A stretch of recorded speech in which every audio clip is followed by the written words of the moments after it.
चल रहा है। नहीं तो घर वालों को तो पहले मालूम हो जाना चाहिए, तब ना बाहर वालों को पता होना चाहिए क्या होने जा रहा है। बहुत नाराज होकर कैकेयी के पास वो पहुंच गई, उसी की वो दासी थी। कैकेयी बड़े आराम से लेटी हुई थी खटिए पर। मंथरा ने आके पूछा, तुमको कुछ खबर है, होश वाश कुछ है? कहा क्यों, क्या बात है? मंथरा ने कहा, अरे राम का राज्याभिषेक होने वाला है और ऐसे सोई पड़ी हो। इतनी खुश हो गई वो, अपने गले में जो हार था हीरे का उठा करके उसके गले में डाल दिया। बड़ी प्रसन्नता उसको हो गई। गले में डालने से पहले उसने हाथ में ले लिया और दे मारा कैकेयी के ऊपर। मूर्ख, में क्या बोल रही हूं कुछ समझती नहीं है क्या? इतनी खुशी की बात है तो हार मुझे दे रही है। कैकेयी पूछती है, खुशी की तो बात है ही, रामचंद्र का राज्याभिषेक होना ये कितनी खुशी की बात है। उनके पिताजी तो कितनों हजारों वर्ष से राज्य कर रहे हैं, उसके बाद में ये बड़ा ही सुंदर सुअवसर आ रहा है, जबकि हजारों वर्ष के बाद इस गद्दी पर एक नया व्यक्ति आ रहा है, तो खुशी नहीं होगी? मंथरा कहने लगी, उस समय में चाहे राम राजा बने चाहे भरत राजा बने, मैं तो दासी की दासी ही रहूंगी, लेकिन मुझे बहुत अफसोस है। कैकेयी बोलती है, क्या बात करती है ये? तो राम राजा बने और भरत राजा बने, ये सवाल उठा कहां से भला? राम तो राजा बनेंगे ही, वो तो सबसे ज्येष्ठ पुत्र है, वो तो राजा बनेंगे। और भरत के राजा बनने का सवाल कहां से आ गया? क्या बोलने जा रही है? मंथरा ने कहा, पहले बात पूरी सुन लो, उसके बाद में जो कुछ तुम्हें बोलना सो बोलो, जल्दबाजी मत करो। ये सब षड्यंत्र है, तुमको मालूम नहीं, मुझे मालूम नहीं, घर वालों को मालूम नहीं और बाहर वालों को सब पता है। राम का राज्याभिषेक होने जा रहा है, इसका क्या मतलब है? पहले ये तो बताओ। कैकेयी कहने लगे, हो सकता है कुछ कारण हो। अरे कुछ कारण की बात नहीं, राम जहां पर राजगद्दी पर बैठ जाएगा तो उसके बाद में कौशल्या तो राजमाता हो जाएगी और उसके बराबर वाली तू कैकेयी तू दासी बन जाएगी। याद रखो, दासी, मैं तो दासी हूं हमेशा के लिए, तू भी दासी हो जाएगी। बस इतना कह करके वो रोने लग गई। जब रोने लगी उस समय में कैकेयी ने कहा, ऐसा मत सोचो राम राजा बनने के बाद में मैं कहीं दासी बन जाऊं, ऐसा नहीं है। राम महान है, वो स्वभाव का इतना मधुर है, नम्र है, सब गुण उसके अंदर है। रोती हुई कैकेयी के ऊपर हाथ रख करके पीठ थपथपाती हुई कहने लगी, तो ऐसा मत सोचो।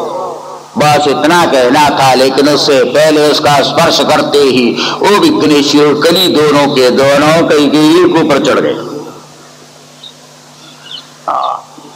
बोलते ही बोलते उसकी आवाज बदल गई। शास्त्रकारों ने बतलाया है, दुष्ट पुरुषों का सही स्पर्श भी करो तो उसका दोष तुम्हारे अंदर आ जाएगा। गुरुओं का चरण स्पर्श करो, भगवान का चरण स्पर्श करो, भक्तों का चरण स्पर्श करो, ज्ञानियों का चरण स्पर्श करो, लेकिन जो धूर्त होते दुष्ट होते उनका स्पर्श नहीं करना। यही शूद्र का अर्थ होता है। शूद्र का मतलब पहले जमाने में यही था, जो दुष्ट है, हिंसक है, कपटी है, उनको पहले जमाने में शूद्र बोला करते थे। बाद में एक जाति बन गई, अलग बात है। ऐसों का जहां स्पर्श हो तो उसके अंदर जो दोष है वो दोष छूने वाले के अंदर आ जाता है। मंथरा का स्पर्श जो ही किया, कैकेयी के अंदर भी ये दुर्भावना आ गई। मंथरे, तुम कुछ सोच रही हो, बात यथार्थ है, लेकिन बात यह है कि राम सबसे बड़ा है, राजगद्दी पर वही तो बैठेगा। उपाय क्या, कोई उपाय भी तो नहीं है दूसरा, संवाद के रूप में परिणत हो गया। मंथरा कहने लगी अगर तू तैयार हो तो बता, और उसके बाद में मैं सोच सकती हूं, बोल सकती हूं। भरत को राजगद्दी पर बैठाने का तुम्हारा मन हो तो बोलो। कैकेयी कहती है मन होने पर भी कर क्या सकती हूं। मंथरा कहती है कर क्या सकती है उस बात को छोड़ो, बोलो तुम्हारा मन है तो बोलो। मन तो हो रहा है, क्योंकि भरत राजगद्दी पर बैठेगा तो सचमुच में मैं राजमाता हो जाऊंगी, और राम राजा बनेगा तो कौशल्या राजमाता बनेगी। क्या उसके लिए उपाय हो सकता है? मंथरा ने याद दिलाया उस समय में। स्मरण है तुमको कि एक बार राजा दशरथ को देवताओं ने आमंत्रित किया था, दैत्यों ने आक्रमण किया स्वर्ग के ऊपर, तो उनसे युद्ध करने के लिए। कई कहती है हाँ बात तो हुई है ऐसी।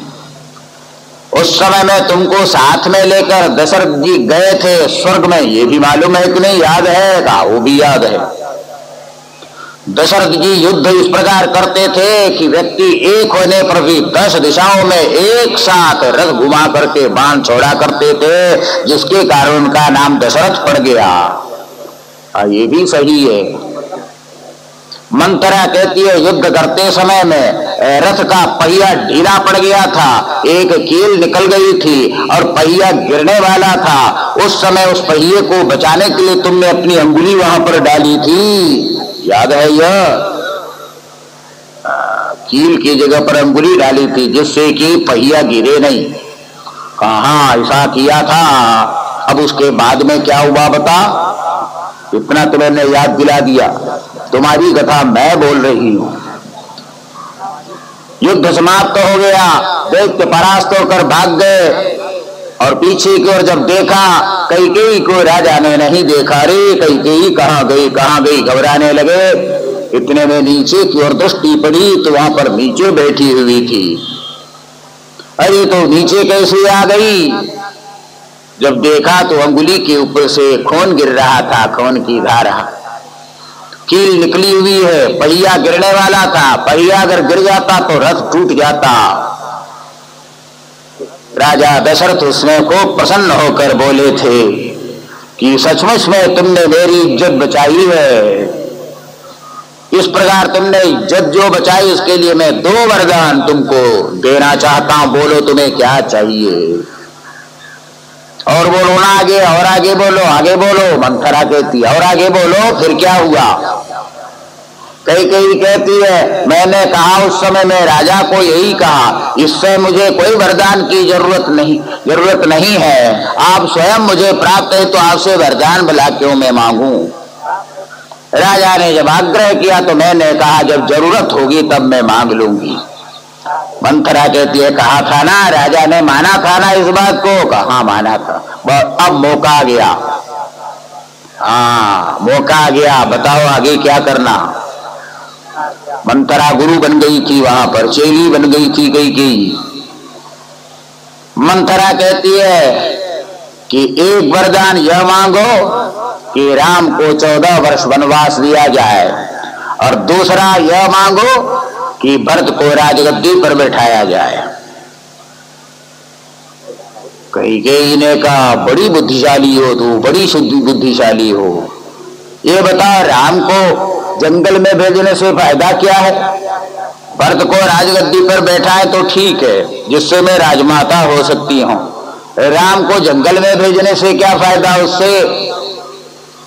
मंथरा कहती है अगर राम यहाँ पर रहेगा सारी जनता उनके पक्ष में हो जाएगी, और वे लोग दबाव डालेंगे कि कैसे छोटे भाई को राजगद्दी पर बैठाया, राम को बैठाना चाहिए, आंदोलन करेंगे वे लोग। उस समय राजा को मजबूर होकर रामचंद्र जी को राजगद्दी पर बैठाना पड़ेगा, इसलिए उनको बाहर रखना अच्छा है। ये भी तू बराबर बताती है, लेकिन 14 वर्ष का हिसाब क्या है? वे 14 वर्ष में मनुष्य का स्वरूप सब बदल जाता है, 12 वर्ष में ही बदल जाता है। सारा खून बदल जाता है, विचार बदल जाता है, भावना बदल जाती है। 14 वर्ष के बाद में सब लोग भूल जाएंगे रामचंद्र को। फिर अगर वो आ भी जाए, लेकिन जनता उसके पक्ष में नहीं हो सकती। शाबाश शाबाश बोलने लगी। मंथरा, तू मंथरा तो नहीं है, शीघ्रतरा है। मैं तो समझ रही थी तुम्हारी बुद्धि मंद होने से मंथरा हो गई है। तुम्हारी बुद्धि बड़ी तीव्र है, बड़ी तीव्र है, लेकिन शुरुआत कहां से हो अभी ये तो बताओ ना। ये तो सब बात बराबर होगी, प्रारंभ कहां से किया जाए।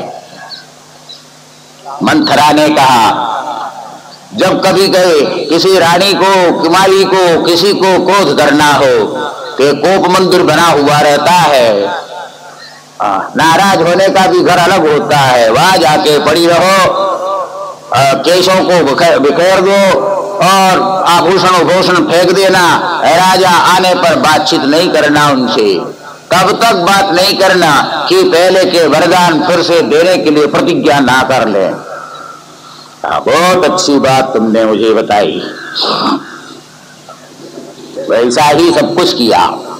दिन भर कार्य करने से राजा दशरथ थक चुके थे। सोचा शायद के भवन में जाकर कुछ देर विश्राम करूं।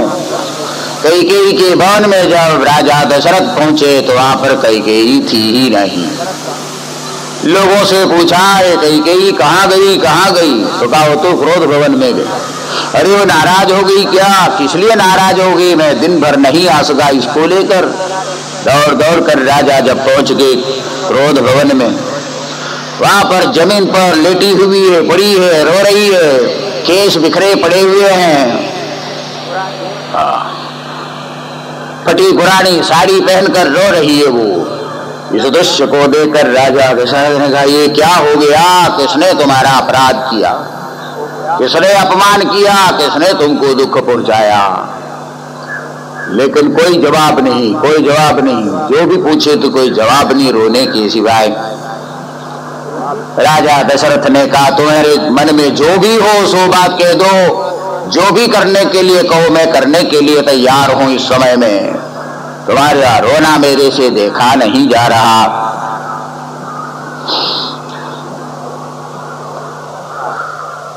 कोई उत्तर नहीं मिल रहा था। बहुत देर के बाद में चिढ़ करके वो बोलने लगी, मैंने अभी तक समझा था कि ये रघुवंश बड़ा ही उत्तम होता है, श्रेष्ठ होता है, लेकिन तुम सब कपटी होते हो, धूर्त होते हो, तुमसे बात नहीं करना चाहिए। मैंने समझ लिया है, मुझसे बात मत करो, जो कुछ तुम्हें करना हो सो कर लो। यह शब्द सुनते ही दशरथ ने कहा, क्या बात ऐसी हुई? कैसे हम कपटी है? कौन सा कपट मैंने किया? अरे तुम कपटी क्या, झूठ भी बोलते हो, असत्य बोलते हो, सच्चाई तुम्हारे अंदर है ही नहीं। रघुवंशी ऐसे ही होते हैं। दशरथ जी ने कहा, मेरा नाम लेकर भले बोलो, लेकिन रघुवंश को लेकर क्यों बोल रही हो? क्या ऐसा अपराध हुआ? कैकेयी ने कहा, उस समय में जो भी कुछ मैं कहूं यथार्थ वो करने के लिए तैयार हो तो मैं बोल सकती हूं, तो नहीं तो नहीं, तुम्हें जो करना कर लो। बोलो पहले, मैं सब कुछ करूंगा। आपने मुझे 2 वरदान देने के लिए स्वर्गलोक में वचन दिया था, अभी तक आपने कुछ दिया मुझे? दशरथ जी पूछते, तुमने मांगा नहीं इसलिए मैंने नहीं दिया। मांग लो, प्रतिज्ञा करो देने के लिए। दशरथ जी ने प्रतिज्ञा करके बताया कि जो तुम बोलो मैं देने के लिए तैयार हूं। उठ बैठी वो। मंथरा ने पहले ही समझा के रखा था, राम को जंगल में भेजने की बात पहले नहीं बोलना, क्योंकि वो सुनते ही राजा ज्यादा घबरा जाएंगे, बेहोश हो जाएंगे। भरत की राजगद्दी की बात पहले बोलना, बाद में रामचंद्र की बात बोलना। कैकेयी ने कहा, एक वरदान मुझे आप यह दो कि राजगद्दी पर मेरा पुत्र भरत बैठे। राजा का दिमाग चकराने लग गया, क्या बोलती हो तुम? अरे रघुवंश में वो तो बड़ा बालक है, ज्येष्ठ पुत्र के होते हुए छोटे को बैठाना ये कैसी बात कहती हो? कैकेयी ने कहा, इसीलिए तो मैं कह रही हूं कि रघुवंशी जितने झूठे होते हैं, असत्यवादी होते हैं। प्रत्यक्ष हो गया कि नहीं हो गया? प्रत्यक्ष ही हो रहा है और क्या। दशरथ जी कुछ बोल नहीं पा रहे थे। दूसरा वरदान तुमको क्या चाहिए? कहा दूसरा वरदान मुझे ये चाहिए, 14 वर्ष के लिए राम को जंगल में भेजो। इतना सुनते ही राजा मूर्छित होके गिर पड़ते हैं वहां पर। अभी तक जमीन पर लेटी हुई थी कैकेयी, अब राजा दशरथ पड़ गए जमीन पर, ये कुर्सी पर बैठ गई। बोलने लगी, मैं तो पहले कह रही थी यही बात, तुम्हारे अंदर सच्चाई नहीं है, तुम झूठे हो। अगर तुम्हारे अंदर सच्चाई होती है करके दिखाओ, मैं वरदान मांग रही हूं और देते नहीं हो। सारी रात इसी प्रकार रोने रोने में ही बीत गया था। प्रातः काल ब्राह्म मुहूर्त हो रहा था, 3 बजे का समय था। बहुत काम विवाकी थे। मंत्री सुमंत राजा के महल में जब पहुंचे तो मालूम पड़ा कि राजा आज महल में आए ही नहीं। कैकेयी के महल में जब पहुंचे तो मालूम पड़ा वो भी यहां नहीं है, वो तो दूसरे क्रोध भवन में जाके बैठी है। सुमंत जब वहां पहुंचे तो वहां देखा राजा दशरथ जमीन पर लोटपोट हो रहे और ये कुर्सी पर बैठी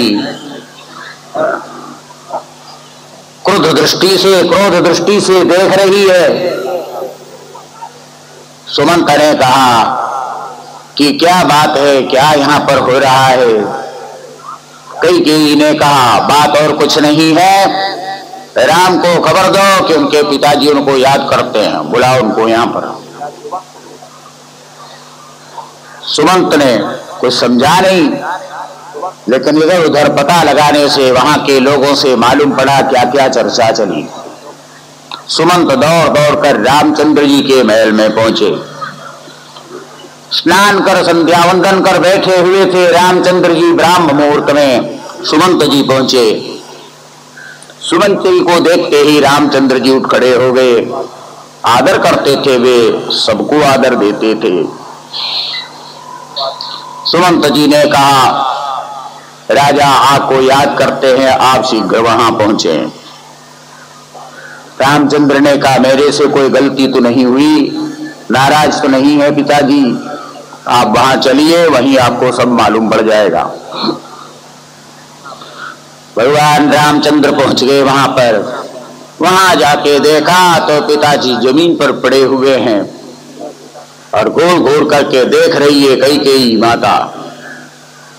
जाकर पिताजी को प्रणाम किया और कैकेयी जी को भी प्रणाम किया। राम को देखते ही दशरथ जी उठे और अपने गले से लगा करके आंखों से अश्रुधारा बहराने लगी। राम जी ने पूछा कैकेयी से पिताजी इतने दुखी क्यों हैं, क्यों ये रो रहे हैं, क्या कारण है इसका? कैकेयी कहने लगी तुम्हारे पिताजी कुछ बोलना नहीं चाहते, अगर तुम सुनना चाहते तो मुझसे सुन लो साहब। आप ही बताइए आप में और पिताजी में फर्क क्या है, आप बताइए। मेरी कोई गलती हुई है तो सो बताइए, या मुझे कुछ करना हो सो बताइए, पिताजी को दुख नहीं होना चाहिए। कैकेयी ने कहा तुम्हारे पिताजी ने मुझे बहुत पहले 2 वरदान दिए थे, वो 2 वरदान मांगने से अभी वो दुखी हो रहे हैं, वो देना नहीं चाहते और रघुवंशी झूठ बोलना चाहते। इस समय कान में अंगुली देकर रामचंद्र जी ने कहा ऐसा मत कहो माता, रघुवंशी कभी झूठे नहीं हो सकते, प्राण जाए पर वचन न जाए, हमारा सिद्धांत है। बोलो क्या करना है, वचन पूर्ण होगा जो भी वचन दिया हो। कैकेयी ने कहा वरदान यही है, राजगद्दी पर बैठेगा भरत, एक वरदान यह है। रामचंद्र जी हंसने लगे, इतने के लिए सब हो रहा उत्पात? अरे भरत राजगद्दी पर बैठे, मैं बैठूं, क्या फर्क पड़ता है? मुझ में और भरत में कोई फर्क नहीं, भरत ही बैठेगा राजगद्दी पर बैठेगा भरत। अब बोलो दूसरा क्या करना है? कैकेयी ने कहा दूसरा यह वरदान मैंने मांगा है कि तुमको 14 वर्ष तक जंगल में जाकर रहना पड़ेगा। भगवान रामचंद्र ने सर झुका के कहा माता ये तो बहुत बड़ा भारी आपका आशीर्वाद है, मैं तो पहले ही सोचने लगा था कि मैं राजगद्दी पर बैठ जाऊंगा तो बुरी तरह से फंस जाऊंगा। जंगल जाने के लिए आप जो कहते हैं तो मेरे लिए वरदान है ये। पहले भी मैंने घूम घूम करके देखा है भारतवर्ष में। वशिष्ठ जी महाराज ने मुझे बड़ा सुंदर तत्व ज्ञान दिया है। संतों के चरणों में रहने से मुझे बड़ी शांति पहले भी प्राप्त हुई थी। जंगलों में ऋषि महर्षि रहते हैं, संत रहते हैं, इनके चरणों में जाकर मैं रहूंगा। इससे बढ़कर और सौभाग्य क्या मुझे प्राप्त होगा? इसमें क्या नाराज होने की बात है? आप मेरे ऊपर बड़ी कृपा कर रहे हैं, मैं अभी जाने के लिए तैयार हूं यदि आप कहें तो। तेजे ने कहा अभी जाने के लिए तैयार तो जाओ, अभी यहां से जल्दी से निकलो, यहां से बाहर जाओ। बहुत अच्छा। रामचंद्र जी वहां से उठ खड़े हुए, दशरथ जी के चरणों में प्रणाम किया। एक बच्चे के समान सब फूट फूट कर वे रोने लगे। भगवान राम ने कहा पिताजी आप ना रो, आपने वचन की पूर्ति होनी ही चाहिए, आपका वचन सत्य होना चाहिए। ये आपकी ही गरिमा नहीं, पूरे रघुवंश की गरिमा है। मैं जंगल जाऊंगा, 14 वर्ष वहां पर रहूंगा और उसके बाद में भगवान ने चाहा तो आपके चरणों की सेवा में उपस्थित हो जाऊंगा। राजगद्दी पर भरत भले बैठे हैं, बड़े प्रेम से बैठे हैं, मुझे उसमें बहुत प्रसन्नता होगी, लेकिन एक भी शब्द बोलने की हिम्मत राजा दशरथ की नहीं थी।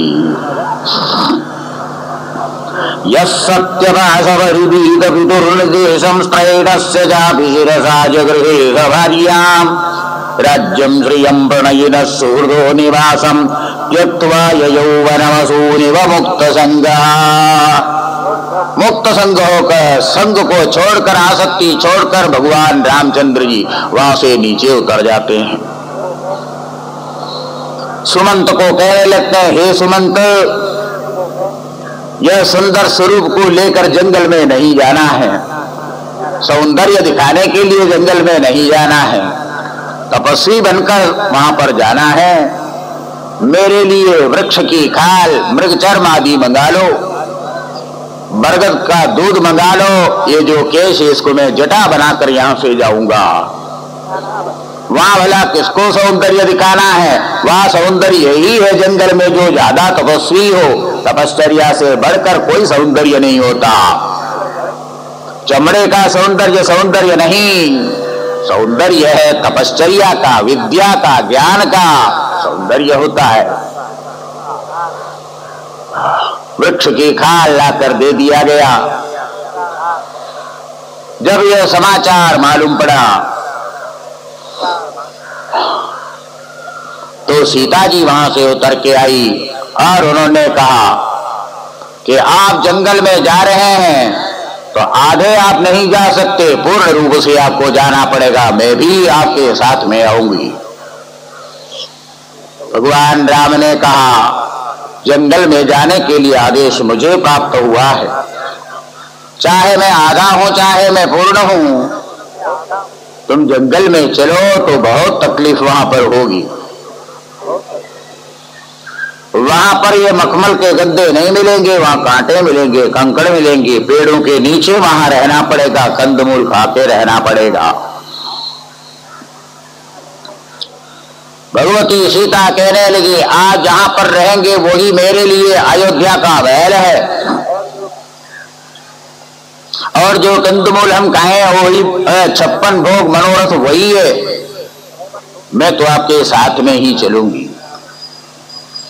भगवान राम ने कहा तुम्हारी मर्जी, अगर तपश्चर्या करनी हो तो चलो, मेरा सब देखा हुआ है पहले से, मैं घूम घूम कर देख चुका हूं सब कुछ, मुझे पता है कि बाहर स्थिति कैसी होती है। तैयार होगी तो ठीक, चलो तुम भी चलो। इतने में लक्ष्मण जी को मालूम पड़ा, बड़े गुस्से में आकर बोलने लगे गुणोरप्यनुलिप्तस्य कार्यमजानतः उत्पतम प्रतिपन्नस्य कार्यम भवति शासनम्। वाल्मीकि रामायण का श्लोक।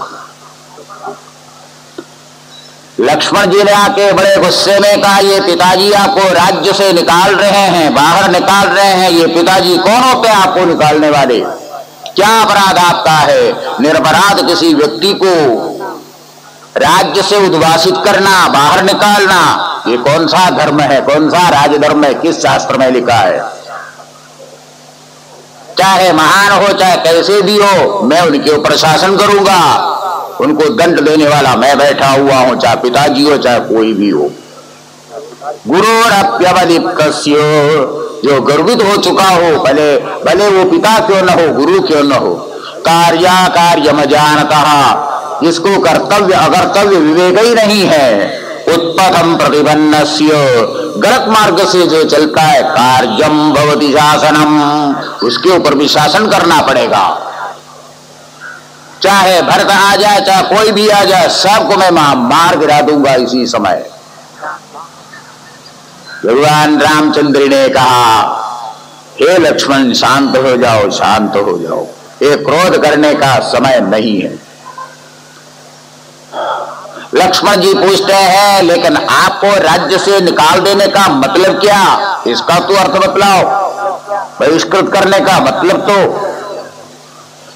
भगवान रामचंद्र कहते हैं, अरे मेरे जाने का मतलब बहुत कुछ है, मुझे जाना ही पड़ेगा। व्यक्ति को नहीं देखना है, केवल पिताजी को नहीं देखना है, वंश को देखना है। अगर मैं नहीं जाता हूं जंगल तो दुनिया फिर बोलने लगेगी कि रघुवंश की कोई कीमत नहीं है, उसमें झूठे झूठे लोग पैदा हुए, असत्यवादी पैदा हुए हैं। पिताजी के वचन की रक्षा हम करें तो उसका मतलब रघुवंश का मान रखना है, इसलिए मुझे तो जाना ही पड़ेगा। लक्ष्मण जी ने कहा, यदि ऐसी बात है तो मैं भी आपके साथ में आऊंगा। भगवान राम ने कहा, ये अलग बात है, अगर तुम आना चाहते हो अच्छी बात है, आ जाओ, लेकिन ना जाओ ये बात, ये शोभास्पद नहीं है। तुम्हारा भी कर्तव्य मेरा भी कर्तव्य, पिताजी के वचन का पालन करें और इस प्रकार रघुवंश का मान संसार में सर्वोपरि रखें, ये हम लोगों का परम कर्तव्य है। लक्ष्मण जी ने कहा, तो मैं भी चलता हूं, माता के पास जाऊंगा। माता जी के पास, सुमित्रा के पास लक्ष्मण जी पहुंचते हैं। जब ये कहने लगते हैं रामचंद्र जंगल जा रहे हैं और मैं साथ में जाऊंगा, कहा बड़ी अच्छी बात लक्ष्मण, मैं मना नहीं कर सकती। अयोध्यामटवीं विद्धि मां विद्धि जनकात्मजां, रामं दशरथं विद्धि कानने तु गते सती। उस समय में कह रही है सुमित्रा, रामम दशरथम विद्धि, जंगल में तुम पहुंचोगे तो वहां जाने के बाद राम को अपने पिता दशरथ के समान समझना, तुम्हारे वो बड़े भाई है, उसी प्रकार उनके प्रति आदर रखना। माम विद्धि जनकात्मजाम, भगवती सीता को मेरा ही स्वरूप समझना, माने माता के समान उनको देखना, उनके प्रति भी आदर रखना। और अयोध्या मठवीं विद्धि, जंगल में पहुंचो, उस जंगल को ही अयोध्या समझ लेना, विपरीत नहीं होना चाहिए। कहा, जैसी माता आप आज्ञा देते हैं वैसा ही मैं करूंगा। पुत्रवती जुभती जग सोई, रघुपति भगति जासु सुत होई। मैं तो समझती हूं वही पुत्रवती है जिसका पुत्र भगवान रामचंद्र के प्रति प्रेम रखता हो, भक्ति रखता हो। तीनों के तीनों वहां से निकलते हैं। यात्रा में 3 का निकलना अच्छा नहीं माना जाता, और 3 वहां से निकल पड़ते हैं, बड़ा भारी अनिष्ट होता है। कहते हैं, एकदेव भजेत देवाम भजन करने के लिए एक ही होना चाहिए, भजन करने के लिए एक ही आदमी होना चाहिए। स्वाध्यायंच द्वितीयतः, स्वाध्याय करना, शास्त्राध्ययन करना तो कम से कम 2 चाहिए, क्योंकि गुरु जी बात बोल देते तो एक भूल जाए तो दूसरा याद रखेगा, दूसरा जो भूलेगा उसको पहला याद रखेगा। गीतंतु वो गीत वाद्य करना ना, भजन करना तो कम से कम 3 होना चाहिए, एक बोलने वाला, एक बाजा बजाने वाला, एक बजाने वाला हो, तब तो गीत बनता है। चतुर्थे न च यात्रा, 4 अगर हो तब यात्रा होती है। यात्रा में 4 चाहिए कम से कम, ज्यादा होते अच्छी बात, लेकिन यहाँ पर 3 ही निकलते हैं, राम लक्ष्मण और सीता। बताया है 3 अगर निकले तो बड़ा अशुभ होता है। अब अशुभ हुआ या शुभ हुआ, जो भी कुछ हो, जंगल में जाकर उनको कष्ट तो भोगना ही पड़ा निश्चित है। राम को भी रावण ने सीता का अपहरण कर लिया था, साल भर सबके सब रोते फिरे। जब भगवान के लिए भी स्थिति आ गई तो कहते हैं मनुष्य की भी वही स्थिति हुआ करती है। ये ज्योतिषियों की बात है, आपकी बात नहीं है, आप अपनी सुविधा से कीजिए। में वे पहुंच जाते हैं, पहले प्रयागराज जाते हैं और निषाद राज से मिलते हैं। लंबी चौड़ी कथा जो है वो तो आप रामायण में ही बाँचेंगे, क्योंकि आपको यहाँ पर भगवान श्री कृष्ण का भी जन्म आज सुनना है। गंगा पार कर प्रयागराज में वाल्मीकि आश्रम में सबसे पहले भगवान रामचंद्र पहुंच जाते हैं। भारद्वाज आश्रम और वाल्मीकि आश्रम। वाल्मीकि जी से जब मिलन होता है, जो कि रामायण के प्रथम निर्माता, कहते हैं जब भगवान रामचंद्र थे तभी वाल्मीकि हुए थे और उसी समय में उन्होंने रामायण की भी रचना की थी। वाल्मीकि ऋषि ने कहा वनवास के लिए यहाँ से चित्रकूट जाओ, बड़ा ही सुंदर पर्वत है, सुंदर जंगल है, बड़े अच्छे अच्छे ऋषि महर्षि वहाँ रहते हैं, संत रहते हैं, वह स्थान बड़ा अच्छा रहेगा। वाल्मीकि के कथन के अनुसार वे चित्रकूट में पहुंच जाते हैं। वहां जितने भी ऋषि महर्षि संत महापुरुष थे सबका दर्शन किया और दर्शन से बड़ी प्रसन्नता हुई। सुमंत भी साथ में थे। वहां जाकर उन्होंने पर्ण कुटीर बनाया और पर्ण कुटीर बनाकर फिर उसके अंदर सब व्यवस्था कर राम लक्ष्मण सीता तीनों के तीनों वहां रहने लगे। और सुमंत जी वहां से वापिस आते हैं। राजा दशरथ कैकेयी के इस व्यवहार से बहुत बहुत नाराज हो चुके थे। उसी समय कैकेयी का गृह छोड़कर अलग ही राजा आकर रहने लगे थे। निरंतर राम का ही नाम जप करना प्रारंभ किया था। 5वें दिवस सुमंत वापिस आए। रात को 12 बजे का समय हो चुका था। 10 बजे तक वो पहुंचे थे। सुमंत जब पहुंचे, राजा दशरथ को जब मालूम पड़ा तो उठ बैठ गए और बोलने लगे, हे सुमंत, राम को वापिस लाए कि नहीं लाए जंगल में जाकर?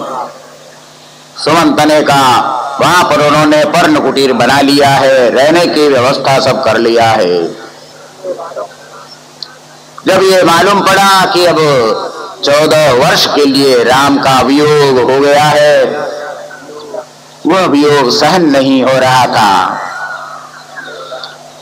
राम राम रटना शुरू कर दिया। असह्य पीड़ा उनको होने लगी। भगवान के निमित्त अगर इतनी पीड़ा जिस किसी को भी हो तो कोई शक नहीं उसे भगवान जरूर प्राप्त हो जाते हैं। रात को 12 बजे का समय था। असह्य पीड़ा जब हो रही थी, इतने में उनको स्मरण हो आया। श्रवण के माता पिता ने उनको श्राप दिया था।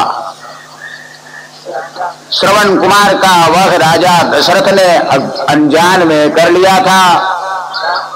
उनके माता पिता वृद्ध थे, अंधे थे।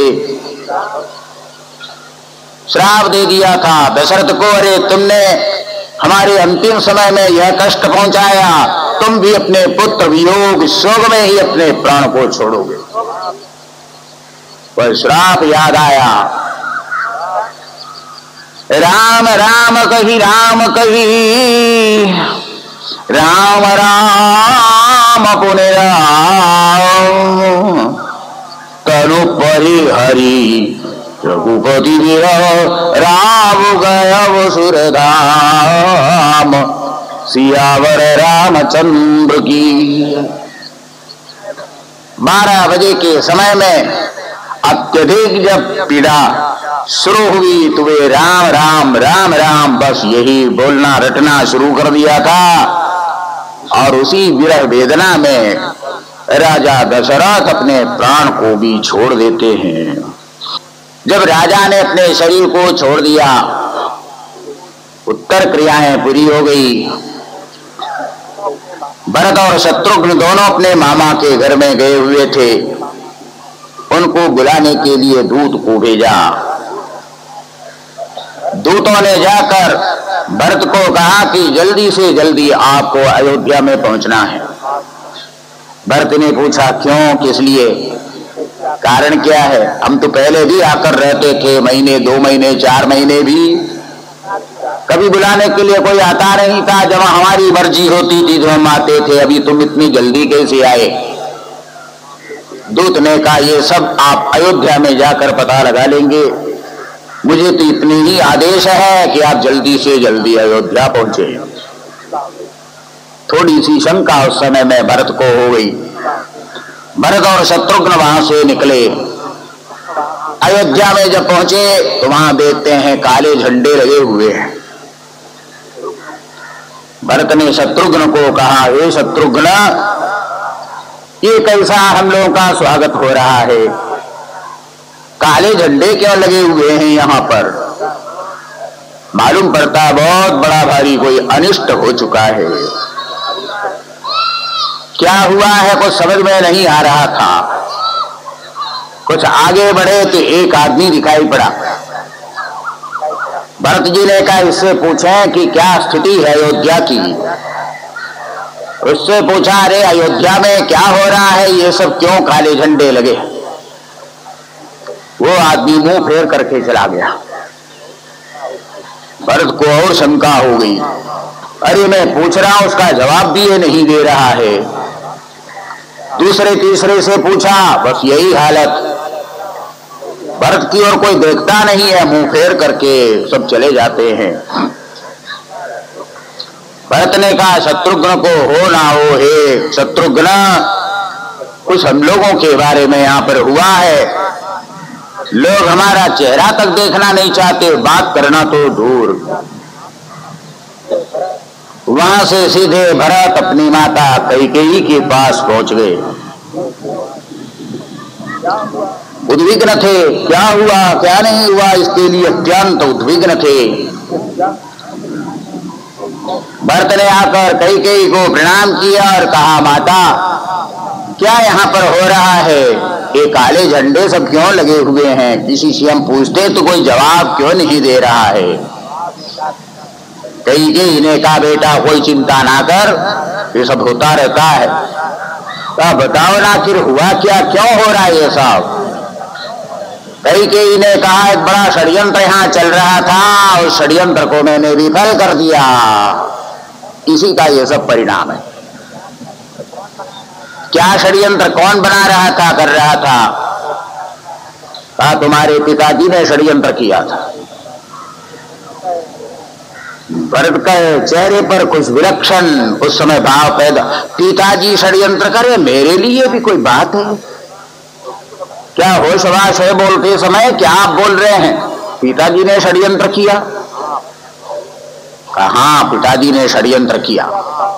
क्या षड्यंत्र किया बताओ? बोलने लगी, राम को राजगद्दी पर बैठाने जा रहे थे वो। भरत ने कहा ये कोई षड्यंत्र होता है? वो तो बैठेंगे आज नहीं कल, कल नहीं तो परसों बैठने वाले हो, तो मेरे बड़े भाई है। फिर क्या हुआ, तुमने षड्यंत्र का क्या किया?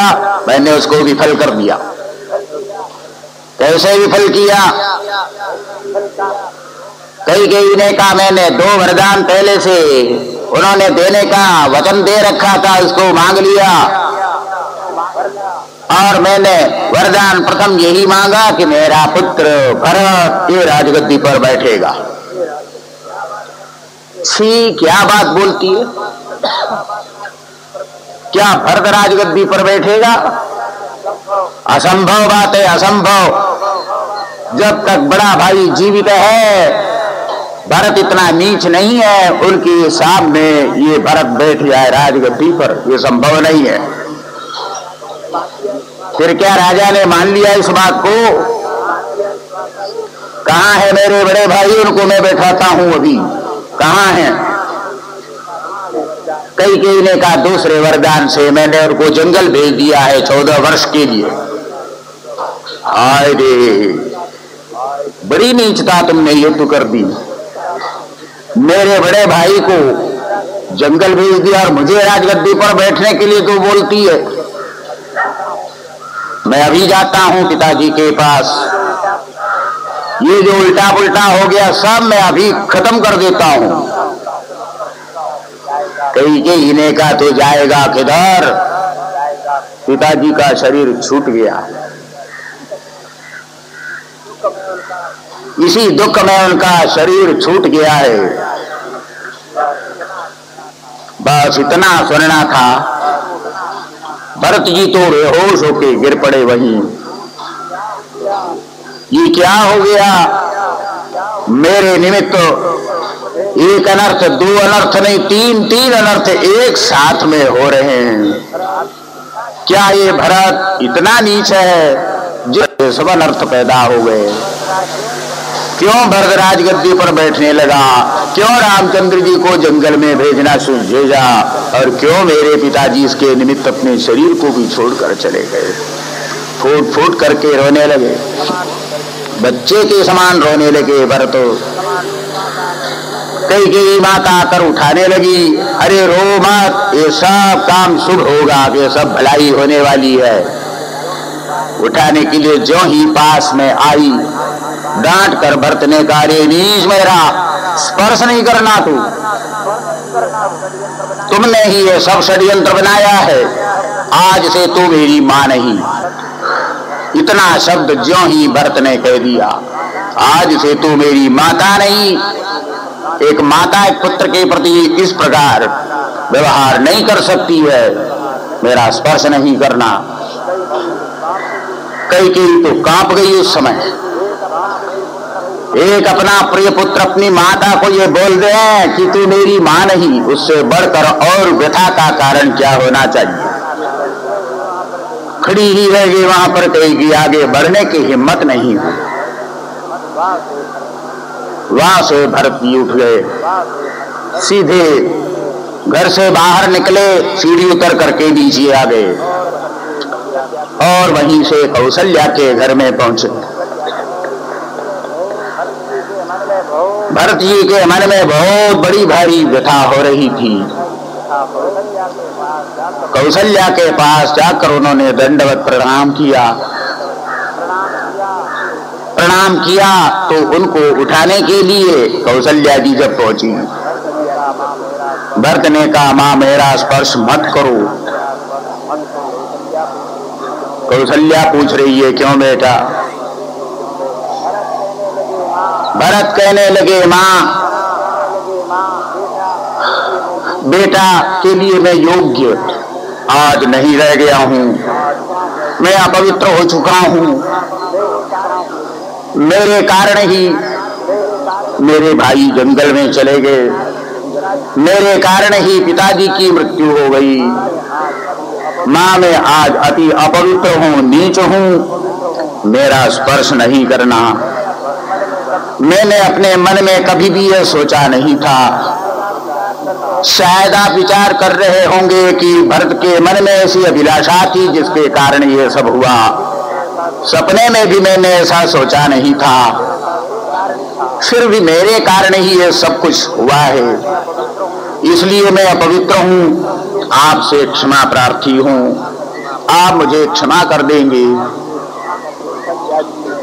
कौशल्या जी ने कहा, नहीं बेटा, ऐसी कोई बात नहीं, ईश्वर की जैसी मर्जी होती है सभी वैसा ही होता है।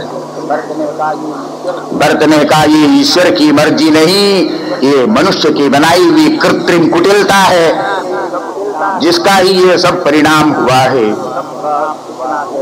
बस इतना कहकर भरत जी वहां से नीचे उतर के आ जाते हैं। कौशल्या दंग रह जाती है। कौशल्या सोचने लगती है कि देखो इसके अंदर कितनी बड़ी भारी भावना है, वास्तविकता क्या कुछ समझ में नहीं आ रहा। आचार्य के पास पहुंचे, वशिष्ठ जी के पास, उनके चरणों में प्रणाम किया। वशिष्ठ जी ने कहा, हे भरत, तुम्हारे पिताजी की मृत्यु हो गई, राज्य तो संभालना ही पड़ेगा। तुम्हारे बड़े भाई जंगल जा चुके हैं, तो राज्य संभालने का बोझा तुम्हारे कंधे पर अब आ चुका है। भरत ने कहा, गुरुदेव, आप यथार्थ बोल रहे हैं, परंतु भरत